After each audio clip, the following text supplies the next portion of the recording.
Selamat pagi anak-anak, salam sehat untuk kita hari ini. Bertemu lagi di pembelajaran yang berikutnya, yaitu pertemuan 3 di mata pelajaran IPA. Kali ini kita akan membahas materi lanjutan dari pertemuan minggu lalu. Nah, minggu lalu kita sudah belajar tentang struktur dan fungsi sistem reproduksi pada manusia, khususnya pada laki-laki dan pada perempuan. Nah, pada pertemuan kali ini, seperti yang Ibu pesankan di minggu lalu, kalian membaca materi berikutnya, yaitu materi tentang oogenesis. Sampailah nanti di akhir kita akan membahas tentang penyakit atau kelainan pada sistem reproduksi manusia. Oke, kita mulai dari oogenesis. Oogenesis ini mempunyai beberapa tahap. Yang pertama itu kita mulai dari ovarium. Kalian masih ingat kan apa itu ovarium? Ya, ovarium itu tempat terbentuknya sel telur atau ovum. Nah, di tahap pertama pada ovarium itu terdapat sel oogonium yang membelah beberapa kali secara mitosis. Itu tahap pertamanya. Jadi dalam ovarium itu terdapat bagian-bagiannya tersendiri yang sudah kita bahas sebelumnya. Itu ada yang dinamakan sel oogonium. Nah, sel oogonium ini membelah secara mitosis berkali-kali. Nah, kita masih ingat dong, mitosis nantinya akan menghasilkan 2 anakan. Lalu di tahap berikutnya, setelah membelah beberapa kali, itu kita sebut dengan oosit primer yang dihasilkan. Nah, dari oosit primer ini terjadilah pembelahan meiosis yang pertama.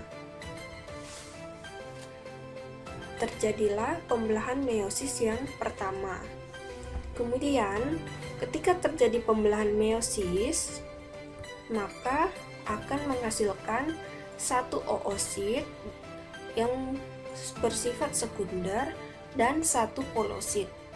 Nah, yang akan melakukan pembelahan berikutnya adalah oosit sekunder. Sedangkan polosit itu dianggap sel telur yang tidak berfungsi atau tidak digunakan, karena pada ovarium tiap bulannya, tiap siklusnya hanya akan menghasilkan satu ovum. Nah, berikutnya pada tahap yang kelima, oosit sekunder ini membelah lagi, yaitu kita sebut dengan pembelahan meiosis yang kedua. Nah, setelah pembelahan meiosis yang kedua, maka tahap keenamnya, tadi si oosit sekunder menghasilkan lagi oosit sekunder yang berikutnya.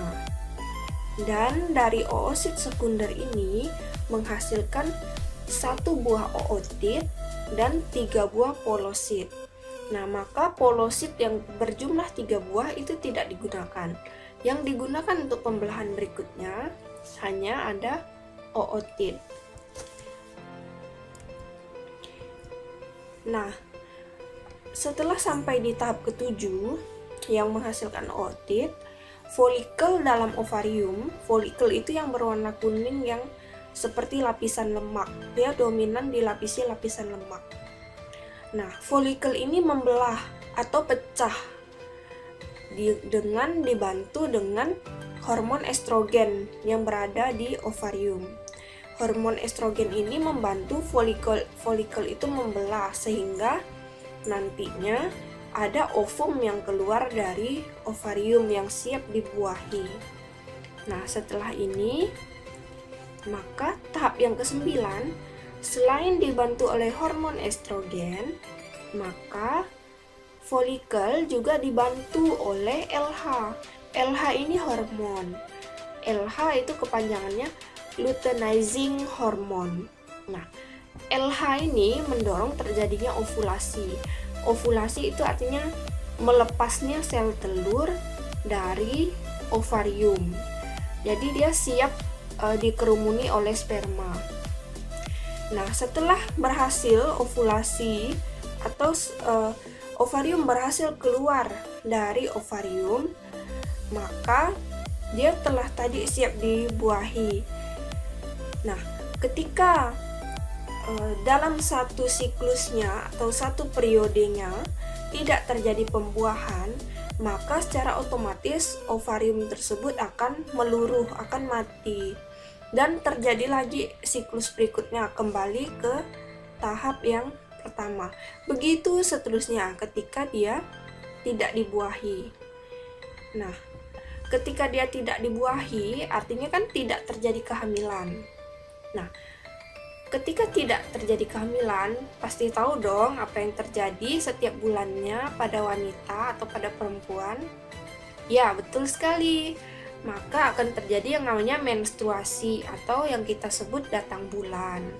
Nah, ini gambar untuk proses yang tadi bisa kamu lihat di buku paketmu. Yang ini, yang kita sebut menstruasi. Ketika ovum tidak dibuahi, maka akan terjadi menstruasi. Menstruasi ini kalau di bahasa ilmiah itu disebut dengan meluruhnya dinding rahim. Jadi bukan rahimnya yang meluruh, tapi dinding yang berada dalam rahim yang kita kenal dengan endometrium, ya, lapisan paling dalam pada rahim. Dalam menstruasi itu terdapat 3 siklus. Ada yang pertama, siklus pertama itu disebut fase aliran menstruasi, artinya terjadi pendarahan. Lalu yang kedua, fase proliferasi. Nah, fase proliferasi ini merupakan bagian memperbaiki jaringan yang rusak. Lalu nanti yang terakhir ada namanya fase sekresi. Sekresi ini udah fase akhirnya, hampir habis di periode menstruasinya. Lalu kita lihat lagi secara mendalam. Pada fase aliran menstruasi, nah ini artinya terjadi pendarahan. Pendarahan artinya darah keluar melalui vagina. Nah, biasanya fase ini terjadi sekitar 4-5 hari. Tapi pada umumnya biasa terjadi 4 hari. Nah, pendarahan itu pada hari ketiga sampai hari keempat. Setelah hari keempat, mulai dari hari kelima sampai ke hari ke-14 setelah pendarahan, maka yang terjadi adalah regenerasi dan menebalnya endometrium. Jadi yang tadi endometriumnya rusak, yang berdarah, itu diregenerasi kembali. Ada jaringan lagi yang menutupi hasil terkikisnya lapisan endometrium. Maka terkadang ketika menstruasi kita merasakan nyeri seperti luka tersayat. Nah, itulah pada fase aliran menstruasi. Tapi kalau di fase proliferasi, nah hal ini sudah tidak terjadi, sudah kembali seperti normal. Itu pada hari ke-5 sampai 14. Lalu yang hari berikutnya, hari ke-15 sampai hari ke-28 itu sudah masuk ke fase sekresi. Fase sekresi itu endometriumnya semakin menebal karena tidak terjadi pembuahan. Nah, kita lihat gambarnya bersama. Nah, ini kira-kira gambarnya. Yang kita lihat ini bagian dari rahim. Nah, yang berwarna kuning ini kita sebut dengan lapisan dinding endometrium. Dalam rahim itu terdapat banyak sekali pembuluh darah. Makanya ketika dia terkikis, maka menstruasi itu akan mengeluarkan darah. Lebih jelasnya kita lihat ini. Ada 3 fase tadi yang kita ketahui. Ini yang dimaksud fase menstruasi. Nah, yang disebut pendarahan itu tadi ini diibaratkan dinding endometriumnya itu terkikis. Kamu cukup bayangkan saja ketika kamu tersayat, tangan atau jarimu tersayat, apa yang kamu rasakan? Ya, pasti pedih. Begitu juga dengan yang dirasakan perempuan pada umumnya ketika menstruasi pasti terasa nyeri biasanya. Nah, itu karena adanya dorongan hormon-hormon dalam endometrium yang mengakibatkan meluruhnya endometrium yang terjadi pendarahan. Nah, kemudian biasanya ada keluar berbentuk gumpalan darah. Nah, gumpalan ini sebenarnya darah kotor atau bagian dari dinding endometrium ini yang mengelupas, yang terkikis, ikut keluar terkikis. Nah, maka dia kurvanya akan semakin menipis dinding endometriumnya. Tetapi pada fase proliferasi mulai hari ke-5 sampai hari ke-14, maka kurvanya naik, artinya dia kembali menebal terus sampailah di hari yang ke-28. Nah, siklus ini berlaku terus-menerus sampai ada terjadinya pembuahan, maka baru tidak mengalami menstruasi. Lalu yang berikutnya, kehamilan. Nah, kita tadi sudah bahas ketika menstruasi itu kan artinya tidak terjadi pembuahan. Nah, ketika terjadi pembuahan atau ada sel sperma yang masuk ke ovum atau sel sperma masuk ke sel telur perempuan, maka yang terjadi adalah kehamilan, ya hamil. Lalu pada kehamilan itu ada tingkat pertumbuhannya. Mulanya berbentuk seperti gumpalan flek darah, kemudian dia berkembang menjadi seperti seonggok daging. Nah, itu terhitung usianya dari 0 sampai 4 minggu. Maka pertumbuhannya kita sebut dengan adanya zigot. Di awal itu di minggu ke-0 itu disebut zigot. Tapi ketika tumbuh sudah nampak mata dan telinga, itu sudah kita sebut dengan embrio. Nah, pada minggu ke-8 sudah mulai masuk ke minggu ke-8, maka sudah kita sebut sebagai janin. Janin itu berkembang dari embrio. Janinnya itu sudah seperti bayi, artinya sudah ada kepala yang membesar, sudah mempunyai organ mata, telinga, tangan, hidung, jari tangan, dan kakinya sudah mulai terbentuk, tapi belum jelas. Nah, mulai di minggu ke-10, panjang janin atau embrio ini sudah sekitar 6 cm. Nah, coba kamu bayangkan, pada usia 10 minggu saat kita berada di rahim ibu, panjang kita baru sekitar 6 cm. Baru terlihat mirip dengan bayi. Pertumbuhannya juga semakin jelas. Nah, barulah di minggu ke-24 perkembangan embrio atau janin itu sudah dikatakan sempurna. Artinya mata, telinga, hidung, mulut, tangan, kaki, jari tangan, jari kakinya, dan organ tubuh lainnya itu sudah terbentuk cukup sempurna.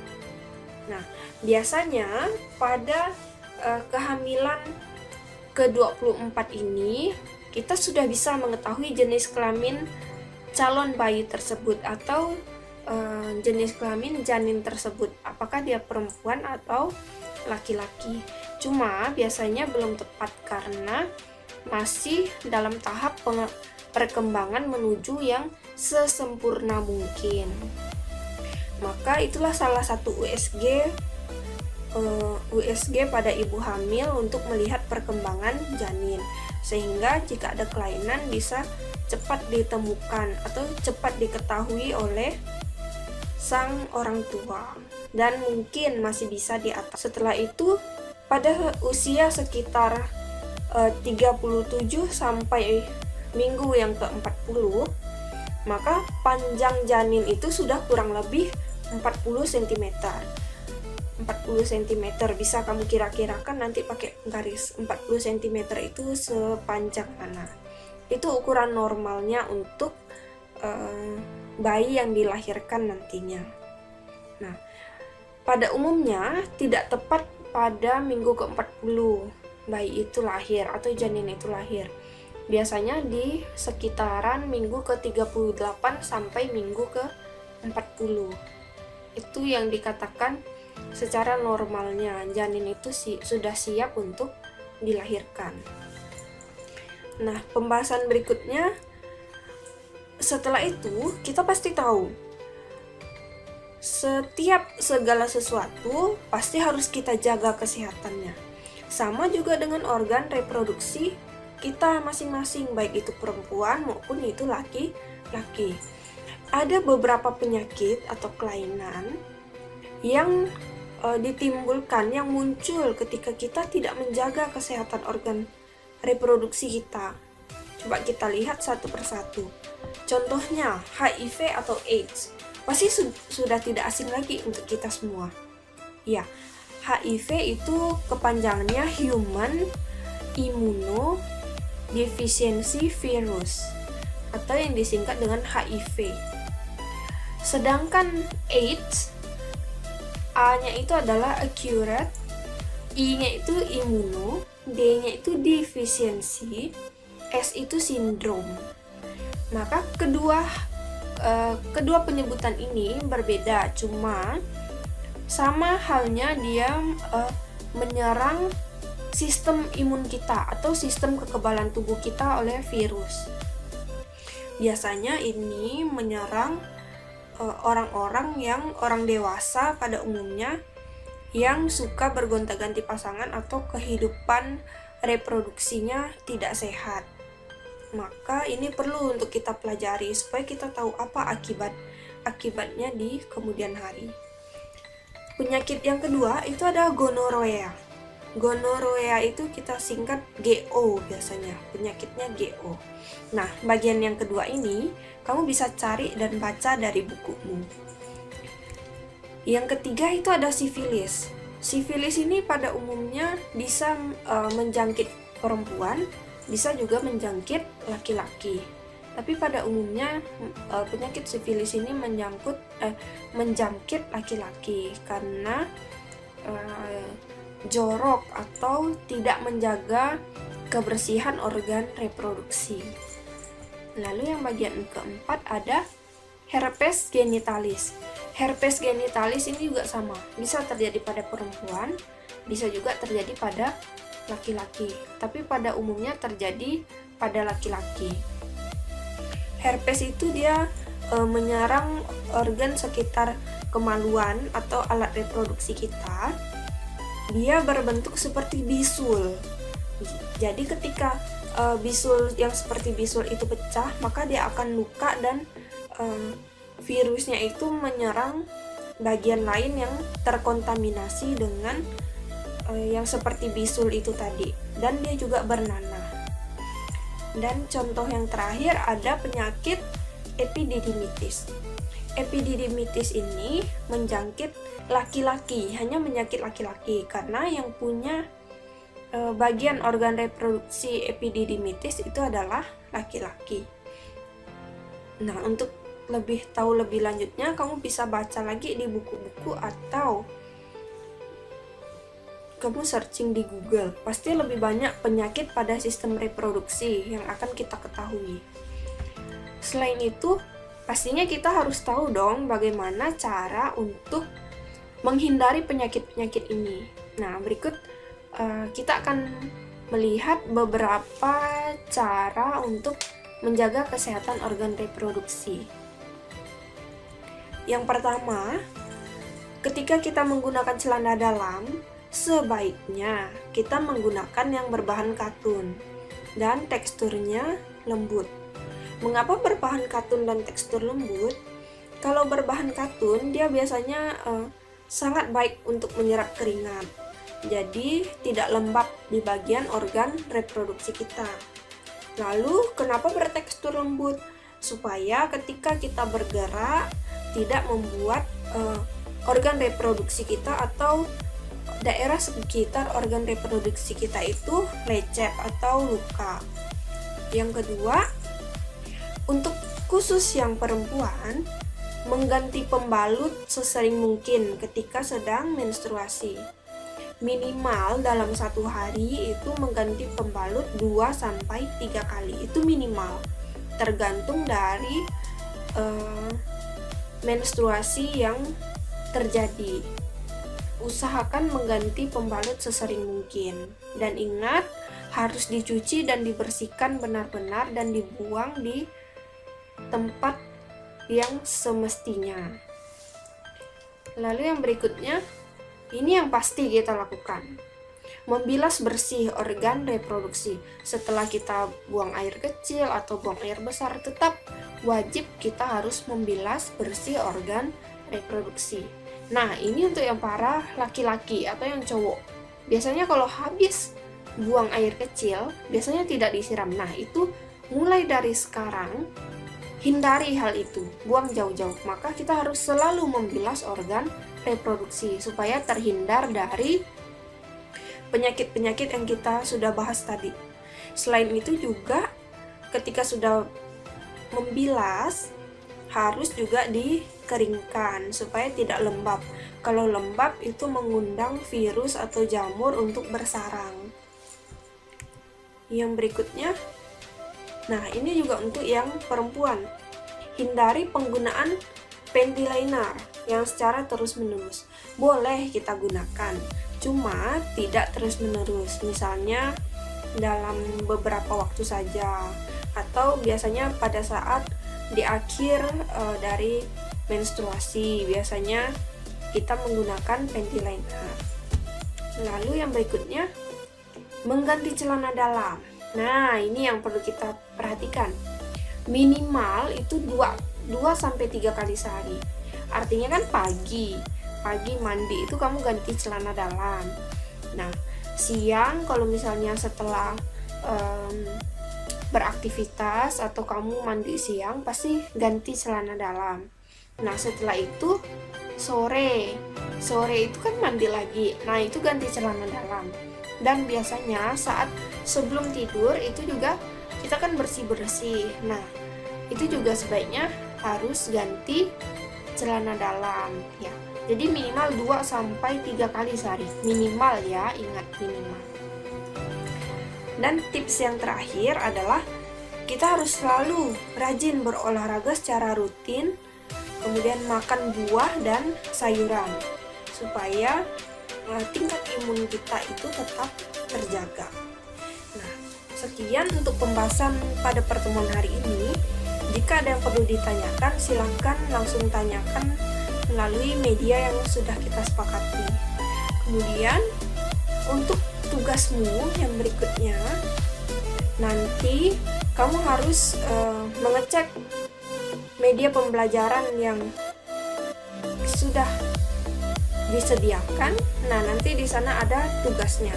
Dan ingat, selama pandemi COVID-19, selalu jaga kesehatan, gunakan masker ketika keluar rumah, dan ingat harus mencuci tangan. Semoga kita selalu sehat dan sampai jumpa di pertemuan berikutnya.